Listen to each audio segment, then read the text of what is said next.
సుభాష్ విహారీ కనిపించడం లేదని police complaint ఇవ్వాలనుకున్న Yamuna వాళ్ళతో విహారీని కొట్టి గన్ గురిపెట్టి వాళ్ళతో ఫోన్ మాట్లాడించడంతో ఇక విహారీ సేఫ్గా ఢిల్లీలో ఉన్నాడని ఇంట్లో వాళ్ళందరూ కూడా అనుకుంటారు. మరోపక్క అంబిక డాక్యుమెంట్స్ మీద విహారీ చేత సంతకం పెట్టించిన తర్వాత ఆస్తి అంతా కూడా నా సొంతం చేసుకున్న తర్వాత అప్పుడు ఆ విహారీ గారిని పైకి పంపించేస్తాను అని చెప్పి అంబిక అనుకుంటుంది. ఆ లక్ష్మి కూడా సుభాష్ ఫోన్ చేయిస్తే ఇక ఎవరికి విహారీ గురించి ఎటువంటి డౌట్ రాదు, నా మీద ఎవరికి అనుమానం రాదు అని చెప్పి అంబిక అనుకుంటుంది. మరోపక్క విహారీని బ్లాక్మెయిల్ చేస్తూ లక్ష్మి కూడా ఫోన్ చేయమని సుభాష్ బెదిరిస్తూ ఉంటాడు.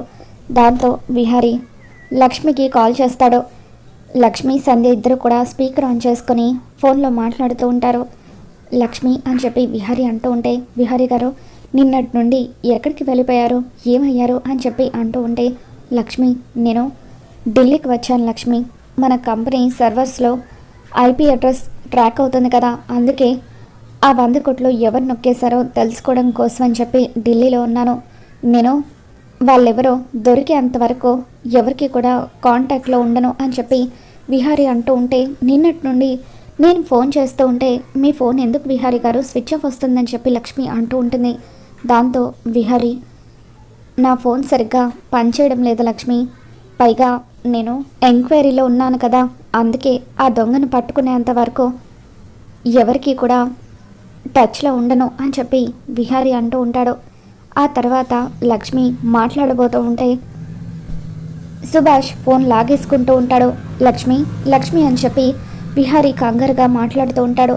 ఇక దాంతో సుభాష్ చాలు, నువ్వు సేఫ్గా ఉన్నావని వాళ్ళకి ఇన్ఫర్మేషన్ ఇచ్చావు కదా, ఇక అక్కడి వరకు చాలు అని చెప్పి సుభాష్ విహారీ 2 చెంపలు కూడా వాయిస్తూ ఉంటాడు.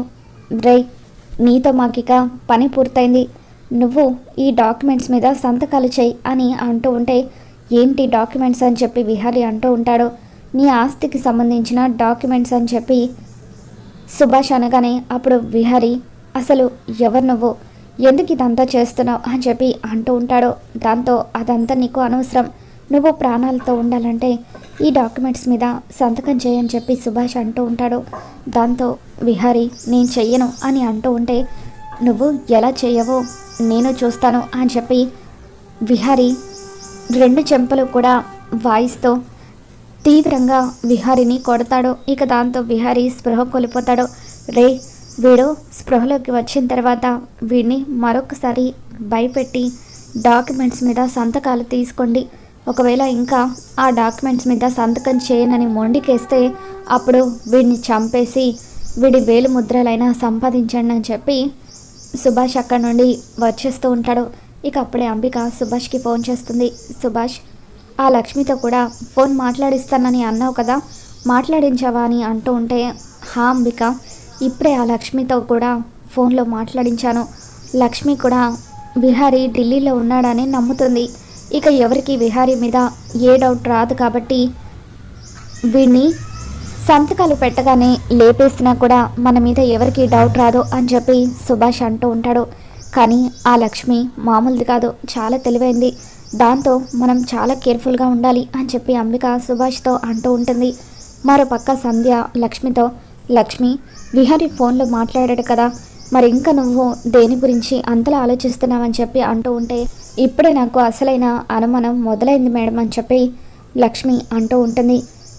అసలైన అనుమానమా, ఎందుకు అని చెప్పి సంధ్య అంటూ ఉంటే, అసలు మా ఆఫీస్కి సంబంధించిన బ్రాంచ్ ఏది కూడా ఢిల్లీలో లేదు, కానీ విహారీ గారు ఢిల్లీలో ఉన్నానని చెప్తున్నారంటే ఖచ్చితంగా ఆయన చేత ఎవరో అబద్ధం చెప్పిస్తున్నారో, విహారీ గారు నిజం చెప్పలేని పరిస్థితుల్లో ప్రాబ్లంలో ఉన్నారు, ఆయనని కన్ఫర్మ్గా ఎవరో కిడ్నాప్ చేశారు అని చెప్పి లక్ష్మి అంటూ ఉంటుంది.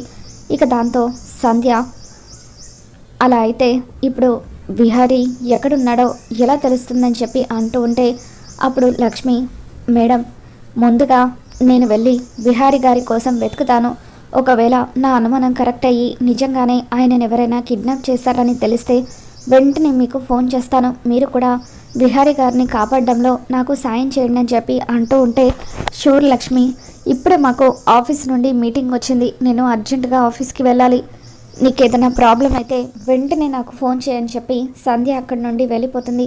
మరో పక్క లక్ష్మి కూడా విహారీ కార్ ఎక్కడైతే ఆగిపోయిందో ఆ ఏరియాకి వస్తుంది. ఉదయం సంధ్యతో పాటు తను ఆ కార్ చుట్టుపక్కల అంతా వెతుకుతూ ఉండగా కొంతమంది రౌడీలు లక్ష్మికి అనుమానాస్పదంగా కనిపిస్తూ ఉంటారు. దాంతో ఆ రౌడీలు ఉదయం మమ్మల్ని గమనించడం నేను చూశాను, వాళ్ళు అలా గమనిస్తున్నారంటే ఖచ్చితంగా విహారీ గారి కార్ని వాళ్ళు ఎక్కడ పార్క్ చేసి విహారీ గారిని కిడ్నాప్ చేసి ఉంటారు, వాళ్ళను కనిపెడితే విహారీ గారు ఎక్కడున్నారో కనిపెట్టవచ్చు అని చెప్పి లక్ష్మి అనుకుంటూ ఉంటుంది. తను విహారీ కార్ ఉన్న చోటుకి వెళ్ళడంతో ఇక అప్పుడే ఒక రౌడీ అక్కడ సిగరెట్ తాగుతూ ఉంటాడు. సిగరెట్ తాగుతూ ఉన్న ఆ రౌడీని లక్ష్మి చాటుగా ఉండి గమనిస్తూ ఉంటుంది. ఇంతలో అతనికి ఫోన్ వస్తుంది. రేయ్, మళ్ళీ విహారీ కార్ని వెతుక్కుంటూ పోలీసులు కానీ ఇంకెవరైనా వచ్చారా అని చెప్పి సుభాష్ అడుగుతూ ఉంటే, లేదన్నా, ఉదయం నుండి నేను ఇక్కడే ఉన్నాను, ఉదయం పోలీసులు వచ్చి వెళ్ళిన తర్వాత ఆ కార్ కోసం ఎవరు కూడా రాలేదు అని చెప్పి అతను ఫోన్లో ఇన్ఫర్మేషన్ ఇస్తూ ఉంటాడు. ఇతను ఎవరికో ఫోన్లో విహారీ గారి కారు గురించి ఇన్ఫర్మేషన్ ఇస్తున్నాడంటే ఖచ్చితంగా ఇతనికి విహారీ గారు ఎక్కడున్నారో తెలుసు, ఇతన్ని ఫాలో అయితే విహారీ గారిని కాపాడుకోవచ్చు అని చెప్పి లక్ష్మి మెల్లిగా ఆ రౌడీని ఫాలో అవుతూ ఒక బిల్డింగ్ దగ్గరికి వెళ్తూ ఉంటుంది. బాగా ఆకలిగా ఉంది, వెళ్ళగానే ఒక ఫుల్ బిర్యానీ ప్యాకెట్ తినేయాలి అని చెప్పి ఆ రౌడీ ఆ బిల్డింగ్ లోపలికి వెళ్తూ ఉంటాడు.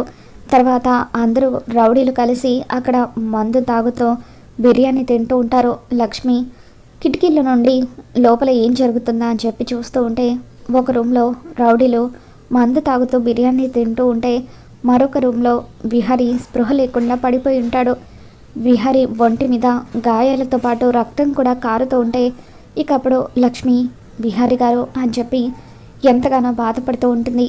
నా అనుమానమే నిజమైంది, నేను ఊహించినట్టుగానే మీరు ప్రాబ్లంలో ఉన్నారు విహారీ గారు, మిమ్మల్ని నేను కాపాడుకుంటాను అని చెప్పి లక్ష్మి వెంటనే సంధ్యకు కాల్ చేస్తుంది. మేడం, ఇక్కడ రోడ్ నెంబర్ 5లో విహారీ గారిని కిడ్నాప్ చేసి ఉంచారు, త్వరగా రండి మేడం, ఎలాగైనా విహారీ గారిని కాపాడుకోవాలి అని చెప్పి లక్ష్మి సంధ్యకి ఫోన్ చేయడంతో సంధ్య మరికొంతమంది పోలీసులను తీసుకొని విహారీ ఉన్న లొకేషన్కి వస్తూ ఉంటుంది. మరోపక్క లక్ష్మి ఆ రౌడీలు భోజనం చేసి వచ్చేలోపే విహారీ గారిని కాపాడుకోవాలి అని చెప్పి లోపలికి వచ్చి విహారీ కట్లు విప్పుతుంది. విహారీ మీద మొహం చల్లుతో, విహారీ గారు ఒక్కసారి కళ్ళు తెరవండి, నేను లక్ష్మిని వచ్చాను అని చెప్పి అంటూ ఉంటే అప్పుడే విహారీ కళ్ళు తెరుస్తాడు. కనకం, నువ్వెందుకు వచ్చావు కనకం, ఇక్కడ ప్రమాదకరమైన రౌడీలు ఉన్నారు, వెళ్ళిపో కనకం అని చెప్పి విహారీ అంటూ ఉంటాడు. ఇక దాంతో అప్పుడే అక్కడికి రౌడీలు వస్తూ ఉంటారు. విహారీ గారు, మీరేమీ భయపడకండి, నాకు ఏం కాదు, ఎలాగైనా ఈరోజు మనం ఇద్దరం కలిసి ఇక్కడ నుండి బయటపడతాము అని చెప్పి లక్ష్మి అంటూ ఉంటుంది. ఇక రౌడీలను లక్ష్మి కర్రతో చిత కొడుతూ ఉంటుంది. విహారీ ఒంటి నిండా గాయాలు ఉండడంతో నిలబడడానికి కూడా విహారీ ఇబ్బంది పడుతూ ఉంటాడు. ఇక లక్ష్మి కర్ర తీసుకుని రౌడీలందరినీ కొడుతూ ఉంటే ఒక రౌడీ కత్తితో విహారీని పొడవడానికి వస్తూ ఉంటాడు. దాంతో లక్ష్మి తన చేతితో ఆ కత్తిని గట్టిగా పట్టుకోవడంతో లక్ష్మి చేతికి ఆ కత్తి గుచ్చుకొని గాయమవుతుంది. తర్వాత విహారీ కూడా తన శక్తిని అంతా కూడా కూడగట్టుకొని ఆ రౌడీలతో ఫైట్ చేస్తూ ఉంటాడు. ఇక ఇంతలో సంధ్య మరికొంతమంది పోలీసులను తీసుకొని అక్కడికి వస్తుంది. రౌడీలందరినీ కూడా కిడ్నాప్ చేస్తూ ఉంటుంది. ఇంతలో సుభాష్ కూడా అక్కడికి వచ్చి పారిపోబోతూ ఉంటాడు. పారిపోబోతున్న సుభాష్ని లక్ష్మి పట్టుకొని పోలీసులకు అప్పగిస్తుంది.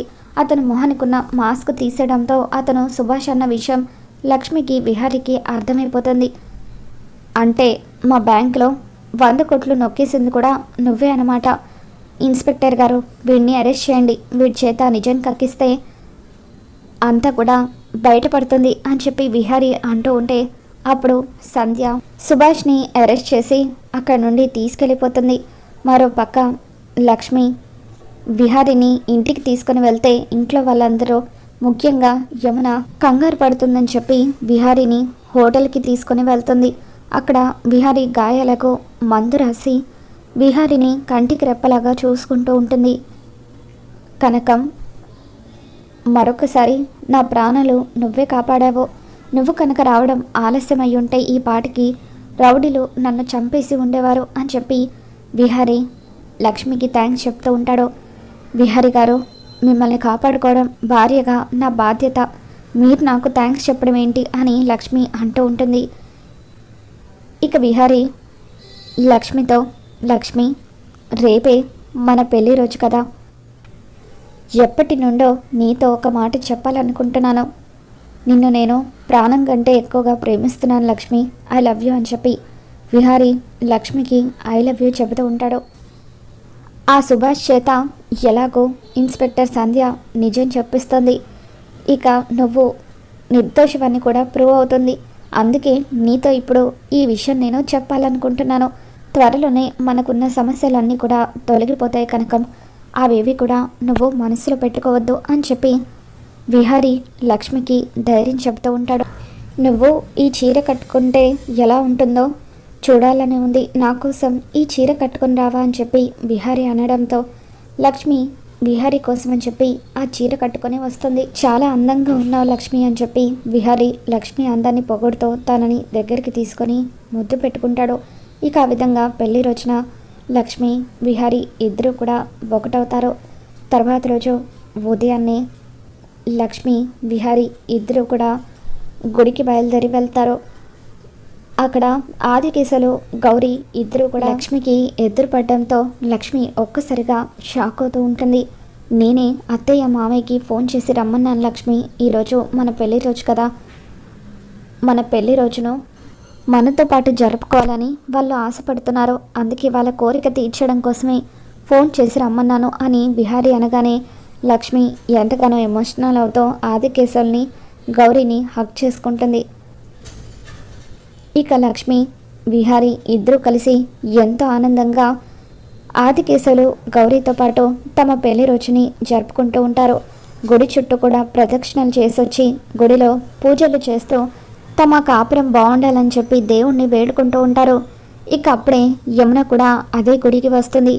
విహారీ లక్ష్మి ఇద్దరు గుడిలో పూజలు చేయడం, ఆదికేశలు గౌరీ ఇద్దరు వాళ్ళిద్దరిని ఆశీర్వదించడం, పంతులు గారితో పంతులు గారు త్వరలోనే మా అమ్మాయికి మా అల్లుడికి ఒక పాపో బాబో పుట్టాలని దీవించండి పంతులు గారు అని చెప్పి అంటూ ఉంటే ఇదంతా చూస్తున్న యమున, అంటే ఈ ఆదికేశవుల కూతురే లక్ష్మి అని చెప్పి షాక్ అవుతూ విహారీని లక్ష్మిని కలవద్దని నా మీద ఒట్టు వేసుకున్నా కూడా నా మాటను ఏమాత్రం లెక్క చేయకుండా తనని కలిశాడు.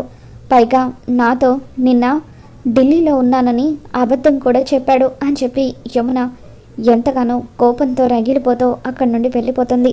మరి రాబోతున్న ఎపిసోడ్లో ఏం జరగబోతుందో మళ్ళీ మన ఛానల్లో తెలుసుకుందాం. ఈ వీడియో మీకు నచ్చినట్లయితే ఒక లైక్ చేయండి.